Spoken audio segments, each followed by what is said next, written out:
বন্ধুরা, বিশেষ বিশেষ গুরুত্বপূর্ণ একটি ভিডিও হতে যাচ্ছে, যেটা আমরা খামারিদের জন্য এবং যারা আমরা গরু পালন করি, গরুকে ভালোবাসি, গরুকে সুস্থ রাখতে চাই, তাদের জন্য বিশেষ একটি ভিডিও হতে যাচ্ছে। সবাই মনোযোগ সহকারে ভিডিওর কথাগুলো শুনবেন এবং স্ক্রিনে যে গরুটা দেখতেছেন অতি সুন্দর এবং সুটম একটু দেহের গাভী, যেটা 8 মাসের গাভী।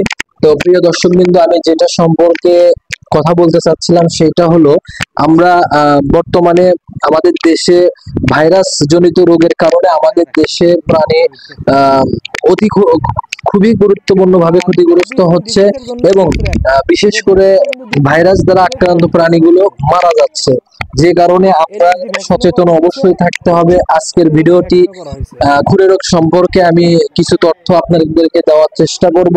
হয়তো বা নতুন যারা গরু পালন করবেন বা পালতে চাচ্ছেন বা ভাবতেছেন যে আমি একটা গরু নিয়ে শুরু করব বা আমি একটা গরুর খাবার দেওয়ার চেষ্টা করব, তাদের জন্য অতি গুরুত্বপূর্ণ একটা ভিডিও হতে যাচ্ছে আমাদের আজকের ভিডিওটা। অবশ্যই না টেনে অবশ্যই ভিডিওটা দেখবেন, অবশ্যই আপনাদেরকে ভালো লাগবে। প্রিয় দর্শক বিন্দু, প্রথমে আপনাদেরকে একটা বিষয় জানতে হবে, খুরে রোগটি একটি ছোঁয়াচে রোগ। এই রোগটি কিন্তু আক্রান্ত প্রাণীর পেশাব থেকে শুরু করে মূত্রনালী বিষ্ঠা থেকে এই রোগটি এক স্থান থেকে অন্য স্থানে অন্য গরুকে আক্রান্ত করে। বিশেষ করে গরু, ছাগল, ভেড়া এসব প্রাণীতে বেশি দেখা যায়, তবে আমাদের দেশে গরুতেই বেশি দেখা যায়। আক্রান্ত প্রাণী গরু যদি কোনো ক্ষেত্রে আপনার খামারের বা একটা গরুর যদি হয়ে যায়, অবশ্যই গরুটাকে আলাদা রাখবেন এবং ভালো একটা পরিবেশে রাখবেন, ঠান্ডা এবং গরম থেকে একটু আলো বাতাস জনিত জায়গায় রাখবেন এবং গোয়াল ঘর হোক বা যেখানে স্থানে রাখবেন, অবশ্যই সেই স্থানটা যেন পরিষ্কার পরিচ্ছন্ন হয়। প্রিয় দর্শক বিন্দু, খুরা রোগের কারণে জিহ্বাতে ঘা হয়, প্রচুর পরিমাণ লালা ঝরে এবং এই আক্রান্ত প্রাণীর গায়ে 105 থেকে 106 ডিগ্রি জ্বর থাকবে, সাধারণ ভাবে 5 থাকে। তো প্রিয় দর্শক বিন্দু, এখানে আপনার একটা জিনিস মাথায় রাখতে হবে, ভাইরাসটা এইটা মূলত অ্যান্টিবায়োটিক কোনো কাজ করে না। এই ভাইরাসটা অতি ক্ষুদ্র একটি ভাইরাস। এই ভাইরাসটাকে অ্যান্টিবায়োটিক ধ্বংস করতে পারে না, তবে পরিষ্কার পরিচ্ছন্নতা, পশুর জ্বর ব্যথাকে নিয়ন্ত্রণ করতে পারলে এবং বিশেষ করে ক্ষত স্থানগুলো পরিষ্কার, আমরা সাধারণত লক্ষ্য করি যখন গরুটার এই যে দেখেন পা যে আশ্রাচ্ছে, এটা এটা এই গাভীর কিন্তু খুরে রোগ হয়নি, একটু আগে ভ্যাকসিন করা হয়েছে এর। তো ভ্যাকসিন করার পরে সাধারণত গরুর শরীরটা একটু ঠান্ডা রাখতে হয়, যে কারণে গাভীটাকে আমরা গোসল করানো হইতেছে। তো যাই হোক, যে কথাতে ছিলাম, যে এই ভাইরাসটা যখন প্রবেশ করে গরুর জিহ্বাতে ক্ষত হয়ে যায় এবং পা পুড়ে গেলে যেরকম ফাসকা দেখা যায়, এরকম খুরের ভিতর ফাসকা দেখা যায়, 2-1 দিনের পরে এই ফাসকাটা ফেটে ঘা হয়ে যায়। আর এখানে যদি মশা এবং মাছি বসে, সেক্ষেত্রে দেখা যায় মাছির ডিম পোকা দিলে এখানে ঘা হয়ে যায়, বিভিন্ন প্রকার পোকা দেখা যায়। ইভেন কি খুরোগুলো প্রচুর ব্যথা তো থাকে, পা ন্যাংড়াতে থাকে, ইভেন খুলে খুলে গেলে চিরস্থায়ী ভাবে পশুরা ন্যাংড়াতে থাকে বা কখনো সে ভালো মতো হাঁটতে পারে না। প্রিয় দর্শক বিন্দু, একটা কথা মাথায় রাখবেন, এই খুরে রোগ যেগুলো প্রাণীর হয়, যে কোনো একটা ধকল এর ভিতরে থাকবেই।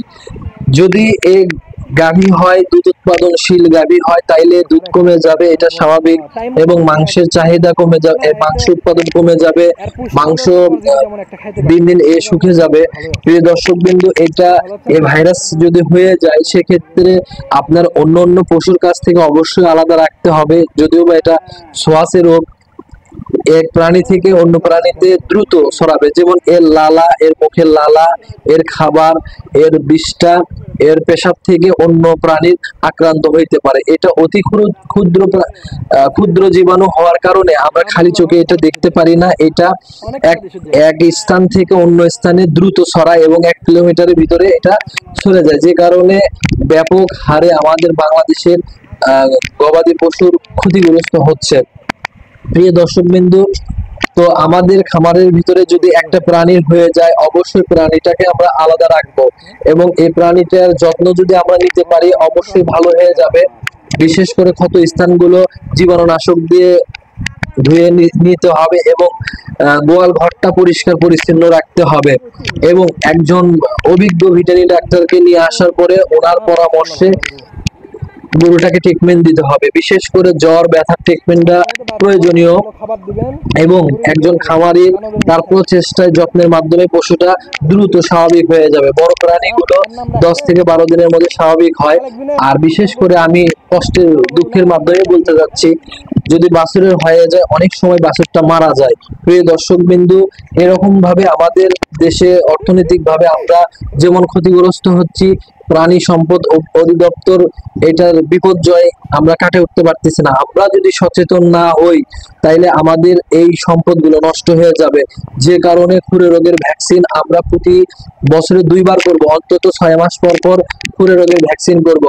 আর আমরা যেটার সঙ্গে এই 2-1 মাস আগে পরিচিত ল্যাম্পি স্কিন ডিজিজ, এটা বছরে আমরা একবার ভ্যাকসিন করব আক্রান্ত প্রাণীকে। এইগুলো ভাইরাস থেকে যদি আমরা বাঁচাতে চাই তাইলে অবশ্যই ভ্যাকসিনের বিকল্প আর কিছু নাই। প্রিয় দর্শক বিন্দু, আমার কথাগুলো যদি ভালো লাগে আমার চ্যানেলের সঙ্গেই থাকবেন, আপনার পশুকে আপনি ভালোবাসবেন। আসসালামু আলাইকুম ওয়া রাহমাতুল্লাহি ওয়া বারাকাতুহু।